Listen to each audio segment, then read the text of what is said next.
wabarakatuh.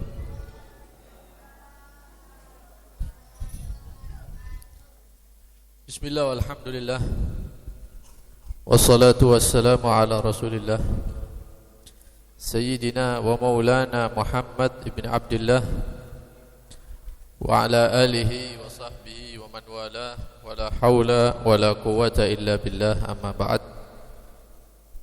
Alhamdulillah, kembali dikumpulkan oleh Allah Subhanahu wa ta'ala dalam majlis ilmu. Mudah-mudahan ilmu yang kita pelajari menjadi ilmu yang manfaat dunia sampai akhirat. Amin ya rabbal alamin. Hadirin hadirat yang dirahmati Allah Subhanahu wa ta'ala, melanjutkan pembacaan kitab Hidayatul Hidayah karya Al-Imam Abu Hamid Muhammad bin Muhammad Al-Ghazali. Beliau berkata, wa in kanat niyatuka wa qasduka bainaka wa bainallahi ta'ala min talabil ilmi al-hidayata duna mujarradir riwayah fa abshir fa innal malaikata tabsutu laka ajnihataha idza masyait wa hitanul bahri tastaghfiru laka idza sa'id. Kemarin sudah kita bahas niat mencari ilmu, niat menghadiri majelis ilmu. Jangan diniati perkara-perkara yang remeh, perkara-perkara yang duniawi, maka kita akan rugi nantinya, dan kita termasuk orang-orang yang hancur nantinya. Setelah kita bahas itu semuanya, maka beliau mengatakan, dan jika niat kita, tujuan kita mempelajari ilmu agama, menghadiri majelis ilmu, tujuannya al-hidayah, ingin mendapatkan hidayah, petunjuk dari Allah Subhanahu wa ta'ala, yang mana jika mendapatkan petunjuk dari Allah Subhanahu wa ta'ala, pada puncaknya kita akan memasuki surga Allah Subhanahu wa ta'ala, dijauhkan dari badan neraka Allah Subhanahu wa ta'ala, dan bisa mendapatkan ridha Allah di surga dan memandang zat Allah Subhanahu wa ta'ala. Jika kita hadir majelis ilmu, tujuannya ingin mendapatkan hidayah, duna mujarradir riwayah, bukan sekedar mendengarkan ilmu kemudian meriwayatkan kepada yang lain. Malam Rebu saya dengar ustadznya mengatakan begini, disampaikan ke orang lain. Ini namanya riwayat, meriwayatkan ilmu.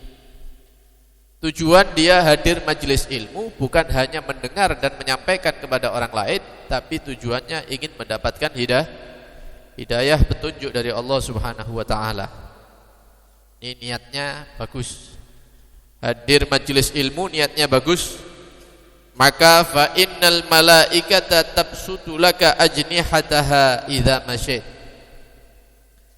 Maka kalau niatnya kita seperti itu, jika kita berjalan dari rumah menuju majelis ilmu seperti pada malam hari ini, para malaikat Allah turun, kemudian membentangkan sayap-sayapnya di atas bumi, dan kita berjalan di atas sayap-sayap para malaikat Allah.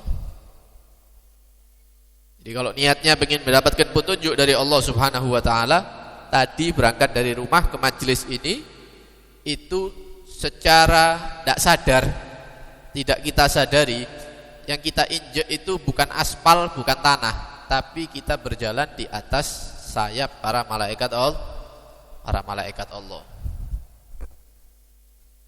Wa hitanal bahri tastaghfiru laka idza sa'id.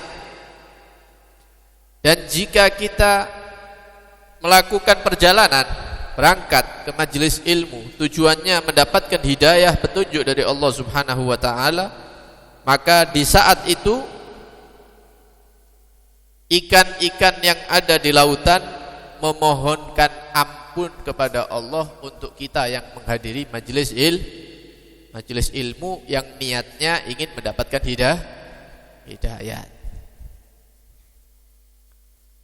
Jadi kalau niatnya bagus menghadiri majelis ilmu, pertama kita berjalan di atas sayapnya para malaikat Allah.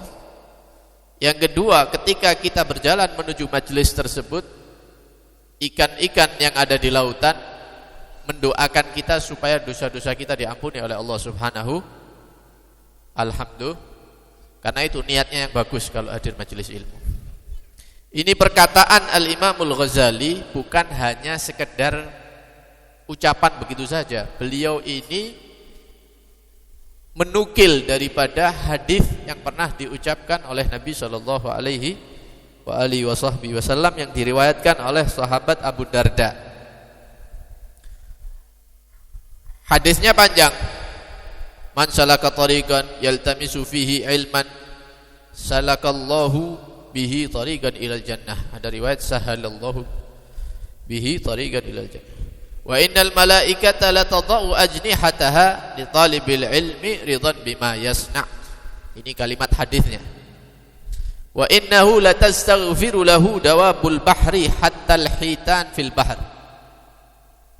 Wa inna fadlal alim 'alal 'abid ka fadlil qamar lailatal badr 'alal kawakib. Wa innal ulama warathatul anbiya innal anbiya lam yad'u dinaran wala dirhaman walakinnahum warathu al-ilm faman akhadhahu faqad akhadha bihadzin wafir. Hadisnya panjang, cuma diambil 2 poin oleh Imam Ghazali. Kata Nabi SAW, barang siapa yang berjalan di satu jalan untuk mencari ilmu Allah, maka jalurnya dia menuju surga akan dimudahkan nanti di akhirat.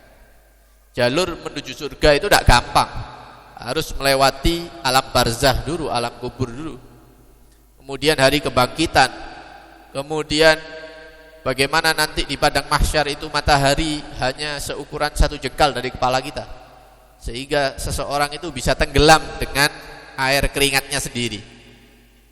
Belum lagi diberdirikan di hadapan Allah, dimintai pertanggungjawaban. Belum lagi dia harus dituntut oleh orang-orang yang pernah dia zalimi. Belum lagi dia harus melewati jembatan yang terbentang di atas neraka jahanam. Barang siapa yang berhasil melewatinya, maka dia orang yang selamat. Prosesnya panjang dan menakutkan. Nah, supaya kita gampang melewati itu semua, yang rutin, yang istiqomah hadir majelis ilmu. Kemudian kata Nabi SAW, sesungguhnya para malaikat itu meletakkan sayap-sayapnya bagi pencari ilmu, karena mereka ridho dengan yang dilakukan oleh pencari ilmu tadi. Dan bagi pencari ilmu, semua hewan yang ada di lautan memohonkan ampun bagi dia. Ya, sampai-sampai ikan-ikan yang kecil yang ada di laut itu pun memintakan ampun kepada Allah untuk orang-orang yang hadir majelis ilmu. Jadi kalimat yang dikatakan oleh Al-Imamul Ghazali ini bukan perkataannya beliau, tapi hadis Nabi sallallahu alaihi wasallam. Ya, mudah-mudahan niat kita baik ketika berangkat tadi dari rumah, sehingga kita mendapatkan kemuliaan yang diberikan oleh Allah Subhanahu wa taala kepada pencari ilmu. Walakin yanbaghi laka an ta'lama qabla kulli syai', akan tetapi ada sesuatu hal yang harus kita pahami sebelum semuanya ini, annal hidayah allati hiya thamaratul ilmi laha bidayatun wa nihayah zahirun wa batin. Sebelum semuanya itu kita harus paham bahwa hidayah, petunjuk dari Allah Subhanahu wa taala itu memiliki permulaan dan memiliki puncak. Jadi hidayah, petunjuk yang diberikan oleh Allah kepada manusia itu memiliki permulaan dan memiliki puncak. Ada bentuk zahirnya yang kelihatan mata, ada bentuk batinnya, batin yang tidak terlihat. wala wusula, dan tidak akan sampai ila nihayatiha, ke puncaknya hidayat dari Allah, illa ba'da ihkami bidayatiha, kecuali setelah kita menguatkan dasar-dasarnya. Ada bangunan tingkat 10 misalnya, tidak ada ceritanya orang loncat langsung ke lantai 10. Ya, harus melewati tahapan. Lantai 1, naik 2, naik 3, terus sampai 10. Hidayah dari Allah memiliki permulaan dan memiliki puncak. Tidak mungkin orang langsung sampai puncaknya kecuali dia telah menguatkan dasar-dasarnya. Wala uzura ala batiniha illa ba'dal wuqufi ala zahiriha, dan tidak pula dia mendapatkan hidayah yang batin, yang tidak nampak, kecuali setelah dia melakukan hidayah petunjuk yang zahir, yang nampak. Ini caranya ya apa ini? Supaya kita menjalankan yang zahir, yang nampak, nanti mendapatkan batin, ya, menguatkan yang dasar supaya sampai kepada puncak. Caranya bagaimana? Ini, baca kitab ini. Diajari, dituntun sama Imam Ghazali. Maka kata beliau, saya isyaratkan kepada kalian semua dengan kitab Bidayatul Hidayah ini, supaya kamu menguji diri kamu, menguji hati kamu. Ketika kamu mempelajari kitab ini, kemudian senang dia, ya, dirinya itu tunduk, menerima daripada apa yang disampaikan dalam kitab ini, maka insya Allah kita akan sampai kepada puncak hidayah dari Allah Subhanahu wa ta'ala, dan kita akan tenggelam di dalam lautan ilmu yang bermanfaat. Insya Allah, amin ya rabbal alamin. Nah, di sini inti daripada yang kita bahas malam hari ini, memperbaiki niat. Niat yang paling pas mencari ilmu, memohon hidayat, petunjuk dengan ngaji tadi itu, supaya mendapatkan petunjuk dari Allah Subhanahu wa ta'ala, mendapatkan kemuliaan dari Allah Subhanahu wa ta'ala. Kita mohon kepada Allah Subhanahu wa ta'ala, mudah-mudahan niat-niat kita diperbaiki oleh Allah Subhanahu wa ta'ala. Mudah-mudahan dengan hadirnya kita di majelis ilmu yang mulia ini, mudah-mudahan kita dimuliakan oleh Allah Subhanahu wa ta'ala, dunia sampai akhirat. Amin ya rabbal alamin.